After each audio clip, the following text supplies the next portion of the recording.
Now that we've familiarized ourselves with the normal distribution, let's discuss one of the most common parametric tests that we might use to compare two sets of data, such as our samples of left-handed and right-handed MLB batters. That would be the t-test. The t-test, like many statistical tests, aims at accepting or rejecting a null hypothesis. A null hypothesis is generally a statement that we're trying to disprove by running our test. For example, that two samples came from the same population. This might mean that left-handed and right-handed batters show no real difference in their batting average, or that a certain sample is drawn from a particular probability distribution.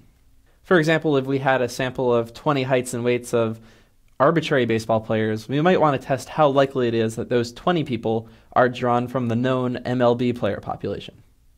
A hypothesis test such as the t-test is usually specified in terms of a test statistic. The test statistic reduces your dataset to one number that helps to accept or reject the null hypothesis. When performing a t-test, we compute a test statistic called t. Depending on the value of the test statistic t, we can determine whether or not our null hypothesis is true. In the case of a one-sample t-test, our null hypothesis would be that the population mean, mu, is equal to our sample mean, mu naught.